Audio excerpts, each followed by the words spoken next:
أرست زينا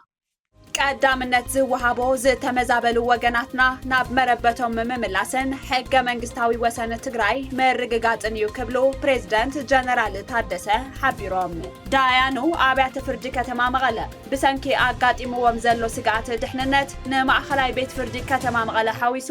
ኣብ 7 ክፍላተ ከተማታት ዳይነታዊ ኣገልግሎት ኣቋሪጾም ንመጻኢ ዝፍጠሩ ዓለም ለኻዊ ለበዳታት ድልውነት የማሐሽ እዩ ዝተባሃለ ስምምዕ ጸዲቁ ዝብሉን ካልኦትን ሰላምታና በብዘለኹም ይብጻሕኹም ክቡራት ተኸታተልቲ ኣኽሱማውያን መራኸቢ ሓፋሽ ሎሚ እውን ከምቲ ልሙድ ካብ ትግራይ ክሳብ ዓለም ለኸ ፍጻመ ጽሩይ ሓበሬታ ናባኹም ክነቕርብ ኢና ንቪድዮና ላይክ ቻነልና ሰብስክራይብ ብምግባር ኣባል ቤተሰብና ይኹኑ ኣኽሱማውያን መራኸቢ ሓፋሽ ንቕሓት ነቐድም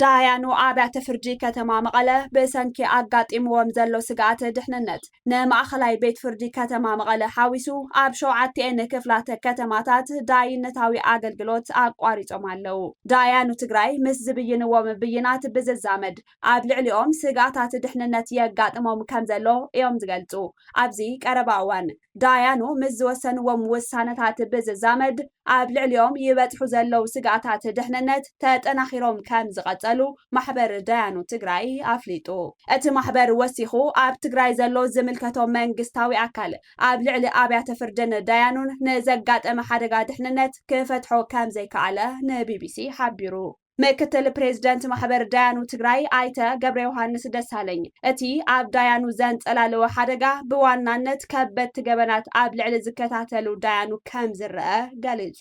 እቲ ሓደጋ ዓመጽ ደቂ ኣንስትዮን ቅትለታትን ዝኣመሰሉ ከበድቲ ገበናት ኣብ ልዕሊ ዝከታተሉ ዳያኑ ከም ዝፍጸምን ንዳያኑ ብቑሉዕ ካብ ምፍርራሕ ክሳብ ነቲ ገበን ዝረኣዩ ዳያኑ ምክትታል ከም ዝበጽሕን እቲ ምክትል ፕሬዝዳንት ተዛሪቡ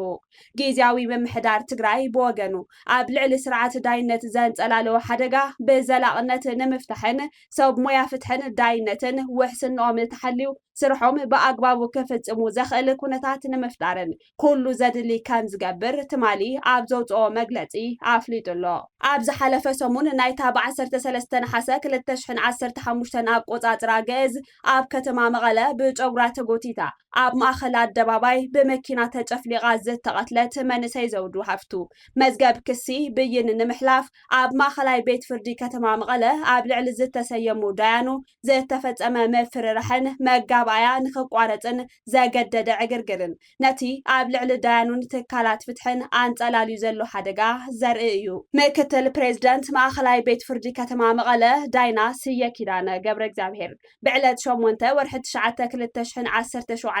ኣቆጻጽራ ገዝ ነዚ ገበን ብምፍጻም ኣብ ልዕሊ ዝተኸሱ ክልተ ውልቀ ሰባት ብይን ንምሕላፍ ካብ መንጎ ዝተሰየሙ 3 ዳያኑ ሓደ እዩ ኣብቲ መጋባያ ገበን ክትራን ብምፍጻም ከም መወዳእታ ከዓ ሞት ዘስዕበ እንተደኣ ኮይኑ ብዝኽሰስ ድንጋገ ገበን ሕጊ ዓንቀጽ 671 ንኡስ ክልተ ዝተኸሰሱ ያሬድ ገብረ ስላሴን ተጋዳላይ አንገሶምን ዝተባሃሉ ክልተ ተኸሰስቲ ከም ዝቐረቡ የረድእ ዳይና ስየ ኪዳነ ካብ ኣበጋግስኡ እቲ መዝገብ ክሲ ንፍርዲ እዩ ተቆፂሩ ነይሩ ዳያኑ ተሰይምና ተኸሰስቲ እውን ብደገ ኢዶም ብሸንሸል ተኣሲሮም መጽዮም ኣብ መጋባያ ምስ ኣተው ድማ ክፍትሑ ጌርና ፍርደን ቢብና ወዲና ክልቲኦም ተኸሰስቲ በቲ ዝተኸሰስሉ ድንጋገ ጥፍኣተኛታት እዮም ዝብል ፍርዲ ሂብና ይብል ዳያኑ ብይን መሳሕለፉ ግና ንቀዳማይ ተኸሳሲ ያሬድ ገብረ ስላሴ ወላዲቱ ንኻልኣይ ተኸሳሲ አንገሶም ድማ ሓፍቱ ዝኾነት ሓንቲ ውልቀ ሰብ ኣብ መጋባያ ኣእውያ ኣብቲ መጋባያ ዕግርግር ተፈጢሩ ንስኹም ዕድመኹም ናይ ሓደ ሰሙን እዩ ክትጠፍኡ ኢኹም ኢላትና እዚ ምስ በለትና መጋባያ ንኽረጋጋዕ ንመኽበሪት መጋባያ ንዓኣ ናብ ቅድሚት ክትመጽእ ጌርናያ ዳያኑ ኣብ ዝተሰየምናሉ ደቂ ሸራሙጥ ዝብል ጸርፊ ይሰምዕ ነይሩ ወናብር እውን ብሓይሊ ይውቃዕ ነይሩ ዘስግእ ኩነታት ስለ ዝነበረ ንሕና ናብ ንዕቆበሉ ቦታ ኮይና ወፂና ይብል ብዛዕባቲ ንኸይድ ብይን ዳያኑን መጋባያን ክቋረጽ ዘገደደ ዕግርግር እንትገልጽ ፕሬዝዳንት ወረዳ ቤት ፍርዲ ክፍለ ከተማ ዓዲ ሓቂ ኣይተ ተስፋይ ገብረ መድህን እዚ ክስተት ልዕሊ ዓቕሚ እቲ ቤት ፍርዲ ከም ዝኾነን ዳያኑ ኩለን ክፍላተ ከተማታት ከተማ መቐለ ስራሕ ደው ከብሉ ከም ዝደረኾምን ንቢቢሲ ሓቢሩ ንሕና ድሕንነት እንከይተሰማዓና ትክክለኛ ፍትሒ ክንህቢና ተባሂሉ ትፅቢት ስለ ዘይግበር ነቲ ኣጋጢሙና ዘሎ ስግኣት ድሕንነት ክሳብ መፍትሒ ዝቕመጠሉ ኢና ስራሕ ደው ኣቢልና ዘለና ዘውዱ ሃፍቱ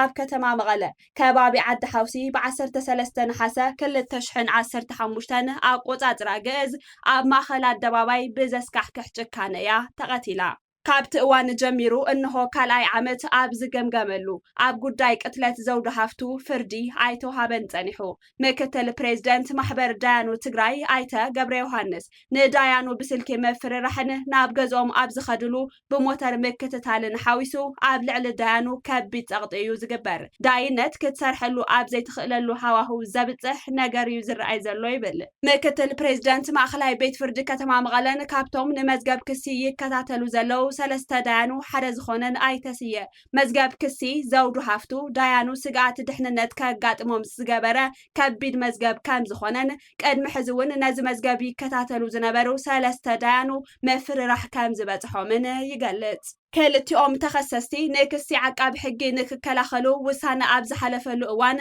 ካብ ሰለስቲኦም ዳያኑ ነቲ ሓደ ዝኾነ ሰብ ክሳብ ገዝኡ 3 ግዜ ብሞተር ተኸቲልዎ ንኻልኣይ ዳኛ ከዓ ሰዓት 1 ናይ ምሸት ከባቢያዊ ኣቆፃፅራ ናብ ገዝኡ ኣብ ዝኸደሉ እዋን ክልተ ጸሊም ማስክ ዝተሸፈኑ ሰባት ክሳብ ገዝኡ ተኸቲሎሞ እዚ ቆልዓ ዕጥቂ ስለ ዝነበሮ ዕጥቁ ምስ ኣውፅአ ሃዲሞም ከይዶም ነቲ ሳልሳይ ዳኛ ከዓ ክንራኸብ ኢና ብምባል ስግኣት ፈጢሮምሉ ነይሮም ኣጋጣሚ ናይ መጋባእያ ምቅያር ስለ ዝተገብረ እቶም ክልተ ናብ ካልእ ተቐይሮም እቲ ሓደ ግና ኣብቲ ዝነበረው ጸኒሑ ንድሕንነተይ ስግኣት ስለ ዘለኒ እንተተለወጥኹ ይሕሸኒ ዝብል ሓሳብ ነይርዎ ንሕና እውን ንሕትኡ ተቐቢልና ቀይርናዮ ይብል እቲ ኣብ ዝሓለፈ ሰሙን ኣብ መጋባእያ ማእኸላይ ቤት ፍርዲ ከተማ መቐለ ብዘጋጠመ ዕግርግር ዝተቋረፀ መዝገብ ቅትለት ዘውዱ ሃፍቱ 18 ጉንበት 2017 ኣቆፃፅራ ገዝ ዳግማይ ከም ዝረአ ድማ ንቢቢሲ ገሊጹ ኣብዚ እዋን ኣብ ትግራይ ዘሎ ኩነታት ኣብ ሓደን ክልተን መዝገባት ዝረአይ ዘይኮነስ ብሓፈሻ ኣብታ ክልል ኣብ ልዕሊ ዝርከቡ ዳያኑ ዘንፀላለወ ከም ዝኾነ ድማ ይሕብር ጸሊም ማስክ ዝተሸፈኑ ሰባት ክሳብ ናብ ዳያኑ ገዛ ይኸድለው እንታይ ንምግባር ይከታተሉ ከም ዘለው ግልጽ እዩ ታርጋ ብዘይብለን ፓትሮል መኻይን ንዳኛ ምክትታል ኣሎ ኣብ ታክሲ እንከይተረፈ ካብ ሕጊ ወፃኢ ዝኾነ ፍርዲ ሂብካ ትነብር ከይመስለካ ብምባል ንዳያኑ የፈራርሑ ኣብ ልዕሊ ዳያኑ ክትራን ይፍጸምን ኣሎ ይብል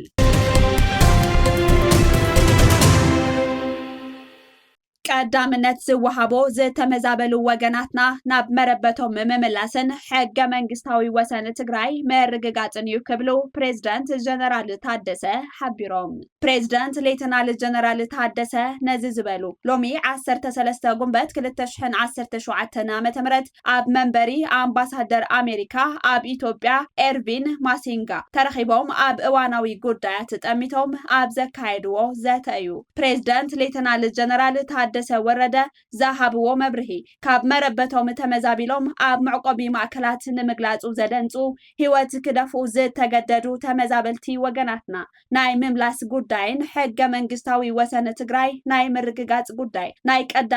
ቀዳምነት ውራይ ምዃኑ ሓቢሮም እዚ መሰረታዊ ጠለብና ንምምላስ ኣብ ዝግበር ጻዕሪ ዘሎ ዕንቅፋት ቀሊል ከም ዘይኮነ ፕሬዝዳንት ሌተናል ጀነራል ታደሰ ወረደ ገሊጾም ኩሎም ጠለባት መሰረት ውዕል ፕሪቶሪያ ንምምላስ ምስ ፌደራል መንግስቲ በመዘረራብ ንምፍታሕ የስራሕ ከም ዘሎ ዝገለጹ ፕሬዝዳንት ጀነራል ታደሰ መንግስቲ ኣሜሪካ ሓዊሱ እቲ ውዕል ክኽተም እጃም ዝነበሮም ኩሎም ኣካላት ኣዎንታዊ ኣበርክቶኦም ክቕጽልሉ ኣተሓሳሲቦም ኣምባሳደር ኣሜሪካ ኣብ ኢትዮጵያ ኤርቪን ማሲንጋ ብወገኖም ውዕል ፕሪቶሪያ ብኣግባቡ ክፍጸምን ጊዜያዊ ምምሕዳር ትግራይ ዝተሓንገጦም ዕማማት ብዕውት ኣገባብ ክፍጽምን መንግስቶም ኣድላይ ሓገዝ ከም ዝገብር ገሊጾም ኣብ ቀጻሊ ብዛዕባ ክግበሩ ዝግብኦም ጉዳያት ዓሚቕ ዘተ ዘካየዱ ኮይኖም ኣብ ኩሎም ጉዳያት ኣብ ምርድዳእ ከም ዝበጽሑ እውን ካብ ቤት ጽሕፈት ፕሬዝዳንት ትግራይ ዝተረኸበ ሓበሬታ የመልክት ካብዚ ዜና እንተይወፃና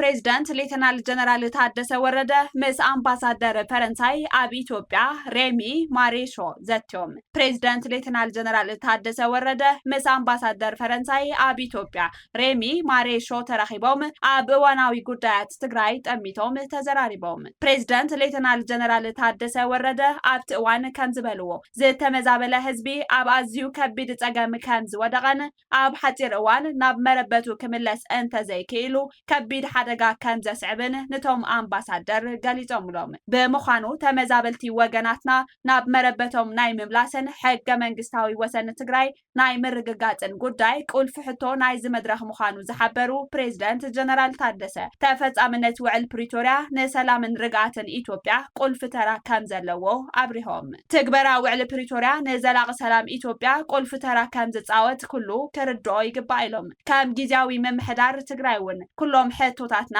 ብመሰረት ውዕል ፕሪቶርያ ንምምላስ ምስ ፌደራል ተቀራሪብና እናሰራሕና ኢና ዝበሉ ፕሬዝዳንት ታደሰ መንግስቲ ፈረንሳይ እውን ንትግባረ ውዕል ፕሪቶርያ እጃሙ ክፃወት ኣተሓሳሲቦም ኣምባሳደር ፈረንሳይ ኣብ ኢትዮጵያ ሬሚ ማሬሾ ብወገኖም ዘላቂ ሰላም ክሰፍንን ውዕል ፕሪቶርያ ብኣግባቡ ክፍፀምን ሃገሮም ኣድላይ ሓገዝ ከም ዝገብር ገሊፆም ብሓፈሻ ፕሬዝዳንት ሌተናል ጀነራል ታደሰ ወረደ ምስቶም ኣምባሳደር ኣብ ወሰንቲ ጉዳያት ዘካየድዎ ዘተ ሃናፃይ መንባሩ ቤት ጽሕፈት ፕሬዝዳንት ጸብጺቡሎ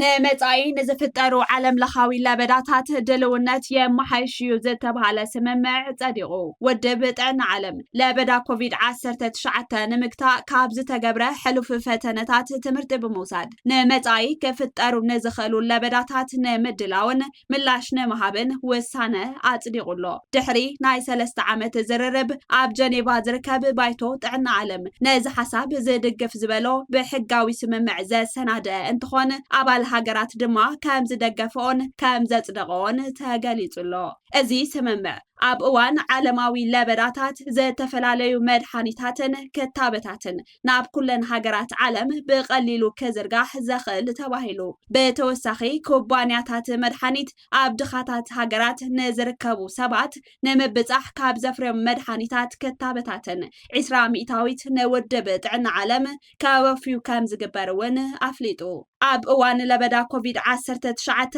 እቲ ክታበት ንክስራሕ ብቢልዮናት ዝቁፀር ገንዘብ ዘውፀት ኣሜሪካ በዚ ስምምዕ ከም ዘይትግደድን ነዚ ስምምዕ ዝፈረማ ሃገራት መብዛሕትአን መፅብዐን እንተዘይፈፂመን መቕፃዕቲ ከም ዘይህልዎን ግን ተገሊጹሎ 124 ሃገራት ነቲ ሓድሽ ስምምዕ ንምጽዳቕ ድምፂ ዝሃባ እንትኾና 11 ሃገራት ድማ ድምፀ ተኣቅቦ ከም ዝኾና ተዘሪቡ እታ ዝዓበየት ደጋፊት ውድብ ጥዕና ዓለም ዝኾነት ኣሜሪካ ዘይምህላዋ ኣብ ኣተገባብራ እቲ ስምምዕ ክጸልዎ ከም ዝኽእል ሮይተርስ ጸብጺቡ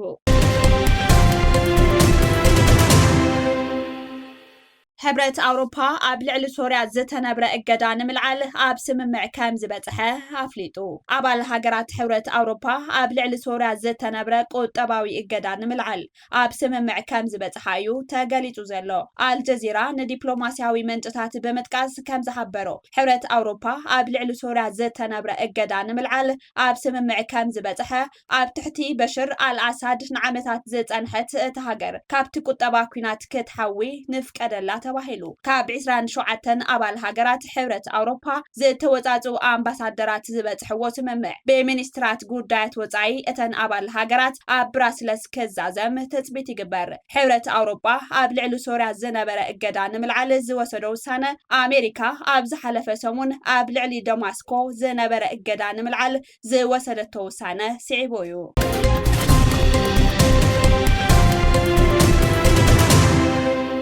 ክቡራት ተኸታተልቲ ኣኽሱማውያን መራኸቢ ሓፋሽ ናይ ሎሚ ዕለት 13 ወርሒ 9 2017 ዓ.ም ምድላዋት ዜና ኣኽሱማውያን እዞም ክትከታተልዎም ዝጸናሕኹም ይመስሉ ነይሮም ሕርያኹም ንዓና ስለ ዝገበርኩም ብምምስጋን ምስ ዝተረፉ ምድላዋት ኣኽሱማውያን ቴሌቪዥን ሰናይ ጻንሒት